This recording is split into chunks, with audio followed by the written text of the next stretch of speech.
Mel and Mike obviously proved to us that we can count on them offensively. They were very, very good in both games. One of the things I think I knew, but I figured out very readily, is when we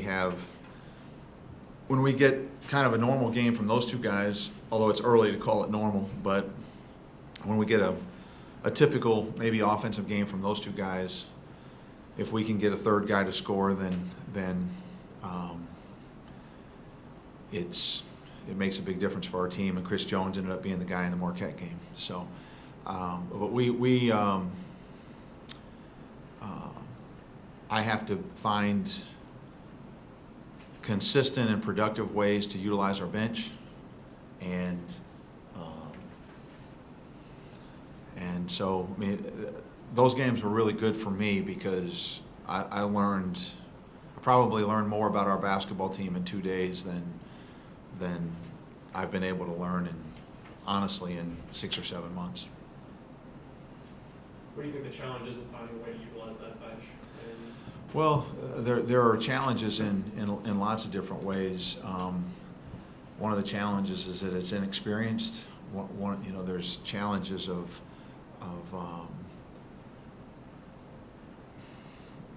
there are lots of challenges. Right now there's a bigger drop off between the first group and the second group than I would like to. I'd like to have, and so we just have to continue to try to give those guys time and give them opportunity until they play themselves into a position of being able to be as productive as we need them to be. One of the more difficult ones, I guess, finding the point guard off the bench. You were impressed with Damon against Marquette. I mean, is it finding that guy? I think Justice has given us some good minutes, and he's given us some minutes where they haven't been so good, and I think that sometimes guys just have to grow into being college players, and sometimes you get a guy that doesn't want to accept who he is. Because they were more in high school, they think they should be more first semester freshman year in college, and there's a process that they go through to find out that they're not that guy yet, and some guys get it more quickly than others, and so I think Justice is kind of finding out right now that it's not high school, and then all of a sudden, a lot of things can happen. You can start missing free throws at an unprecedented clip in your life. You never missed as many as he's missed, and so your confidence gets a little shaken. And Justice needs to be a really good on-ball defender. He needs to be disruptive from a defensive standpoint, and he needs to get our team into offense and get the ball to the right people. And the sooner that he simplifies life for himself, then the more productive he'll be, and that will give us a guy off the bench that we can count on. Anybody, whether it's Justice or somebody else that fights themselves, in terms of who they are and who it is that they want to be, those guys are always going to find it more difficult. I thought that what I liked about Damon Wilson was Damon came in and he didn't try to force anything. He wasn't trying to do anything other than be solid and help our team win. And that's why I liked his minutes, because he wasn't trying to force offensive opportunities. Defensively, he was trying to do what we needed to done. Not that he did it all the time, but I complimented him yesterday on his attitude. His attitude's been fantastic, and so I've never seen I've never coached a guy that had a great attitude, that had a decent level of ability, that didn't end up being successful. Is that the kind of thing? With the two scorers like Mike and Jamel, who ball into baskets at such a prolific rate. I mean, is there any worry as a coach that when you have two guys like that your team can at times become a little overly reliant on them? Whether it's overly reliant, I don't know if that would be the term I would use, but what I didn't like in the SMU game was how we started standing and watching those two. They would get the ball and we would stop and just stand and watch them play offense, and that's just not how our offense is going to function best. And so I did not think that we were a good offensive team in that game. We've been pretty good on offense in most of our games, but I did not think we were good on offense in that game. Some of it was obviously SMU's defense, but also some of it was our approach to playing offense. It was like we threw it to Mike and we're going to watch Mike score. And that's not how we are supposed to do it. And so I don't think, Craig, that it's a case of becoming too reliant on them as much as we have to make sure that everybody is doing their part regardless of who has the ball. So if Mike's got the ball or Jamel's got the ball, the other four guys have to be doing in the offense what they're supposed to be doing at the time that those guys have the ball. And that does not include standing and watching.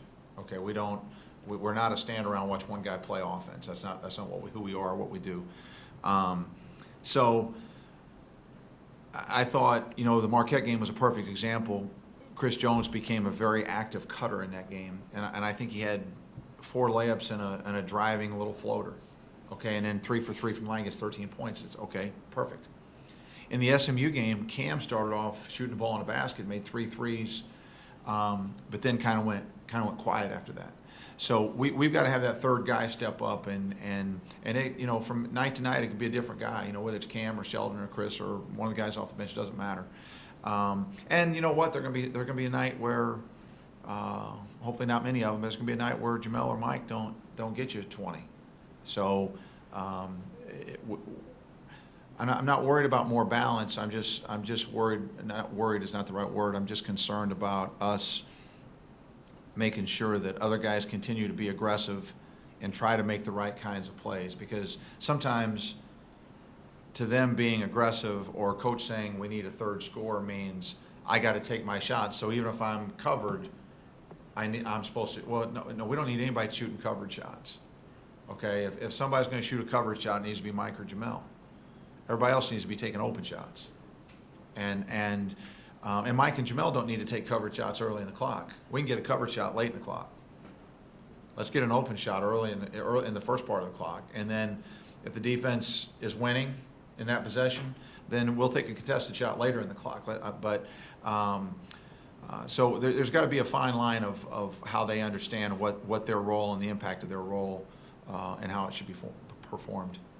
Played around defense more, yes, against SMU, against Marquette. It still seems like man-to-man is kind of the default, at least in some form. What about that look in this team sort of has led you to have that kind of be the preferred way you'd like to do it? Well, it's not this team. It's my personality.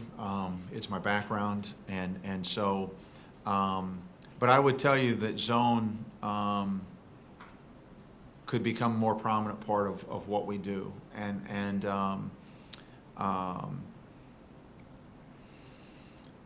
we probably jumped around as much. Well, we didn't play as much zone against Marquette.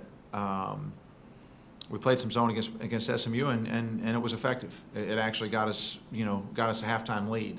But I think that I'm not married to playing one way, but the bottom line is we have to become a team that can stop people, not a team that's hoping that the other team misses. And for 3 halves up in New York, we were just sitting there hoping they missed. Now, fourth half, we stopped, we guarded them, and when you hold them to 9 for 30, which is what we did in the second half of that game, now you're guarding someone, and we just have to have more instances and have that be more of a regular occurrence. You talked about, trying to define roles and wanting to figure out that bench. Is that the kind of thing, though, that's just simply going to take time, whether it's a week, 2 weeks?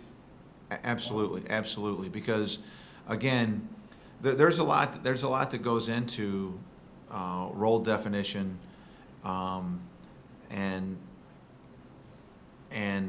honestly, the opportunities that some of those guys get.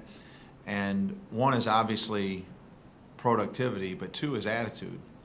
And you got to figure out who's willing to accept their role and who's going to fight themselves internally to accept it or to not accept it.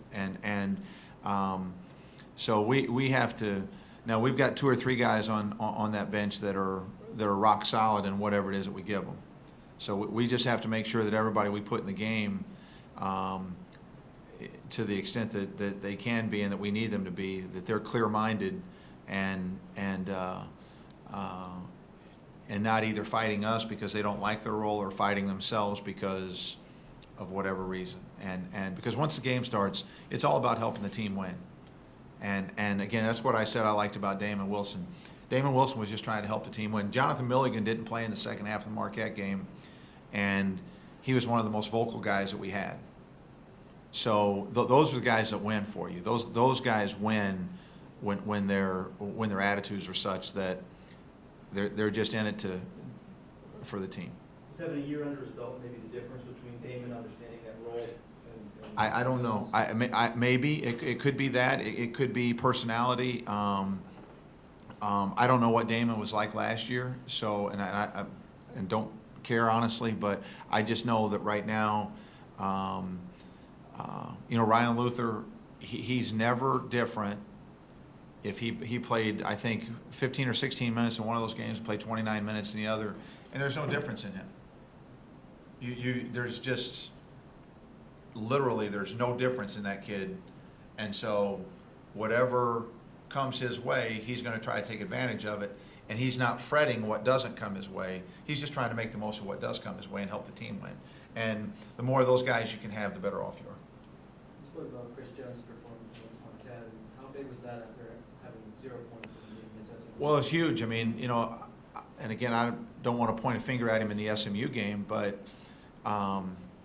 if he gets 13 against SMU, then we're sitting there with a chance to win the game, and that's exactly what I'm talking about. Nobody else jumped up and got those 13 against SMU either, but he came through big time for us and came through big time with a huge blister on his foot.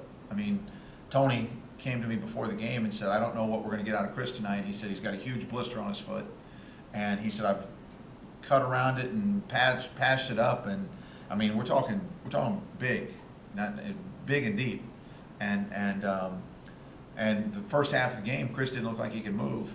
Somewhere along the line, adrenaline jumped in, and then it didn't look like he was having any problem. But his performance in the Marquette game, particularly in the second half, was critical to obviously to our ability to win. Showed you got into foul trouble second game. Did you think that he was being aggressive enough and it was just some contact that happens, or would you like to see him be a little bit more mindful of that? Well, he was being aggressive. I never mind rebounding fouls, but he had a couple that was just over the back where the guy clearly had position on him, and the only thing that could happen was going to be a foul. And so he's a senior. He knows when to and when not to, and he's got to figure that out. But I don't think that will be a persistent problem with him. And I like the fact that he's being aggressive and he's trying to give the team great effort and get to the boards and do things. And we need that to continue from him.